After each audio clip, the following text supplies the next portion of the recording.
Talaga? Oo, puti yan dulo niya. OMG! Balik-lantik session. Anong lantik? Yung malantik, yung pilik mata. Pag maganda yung pilik mata mo. Ang lantik ng pilik mata mo, mga ganun. In English, ano nata siya? Curly. Malantik. Lumang Tagalog na ata yun. Oo nga eh.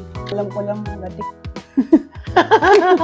Ang ganda ng lash mo, maski wala kang makeup. Kung pag kunwari mag-CR ka lang, mapapa-second look ka dun sa Oo, mirror. oo. Na dati naman parang di mo Wala mapapansin. lang. Nakaka-boost kasi siya ng confidence maski nasa bahay ka, di ba? Diba? Parang pulbo at lipstick, okay na. Hindi naman ako nag-makeup at all. Ano na lang talaga, lip balm. Para hindi mo kang dry. Hindi ka na-irritate dito. Parang wala akong suot na lash. Pag yan yung gamit ko. Irritated ako dun sa fake lashes. Tsaka parang inaantok ako. Pagka nakagano kasi ang bigat. Isa nakakalimutan ko meron akong ganyan. Ako rin. Nirarub mo, ano? Oo. Lalo na yung pag nag-ligo. Pa rin yun. Pero hindi naman siya nakaalis. Oo nga. Mas dense tong style mo to. Passionate. Siya yung pinakamakapal. Oo.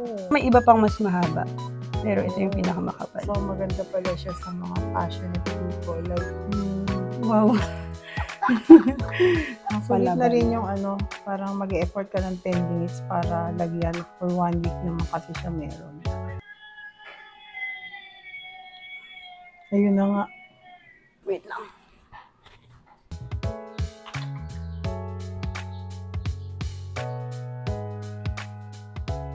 Gusto mo ng pakuan? Pakuan? Saan galing? Meron ka sa kotse? May binili nga ako doon. Pero yung kasing hatiin, yung ko yung kalahati. Sige. Para may pakuan si Ellie. Sabi ko, pag hindi matamis to, babalikan mo kayo, sir. Ito, totoo magpilik mata. Tinatanggal ko, akala ko blue. Yung pala yung pilik mata mo, puti na yung blue. Talaga? Pati may kilay ka na rin na puti. Oh my gosh! Okay, no. Oh, tapos na? Hindi ko napansin. Next. All done! How do I look with my body? Then thick look. Using dose of lash. Passionate lashes.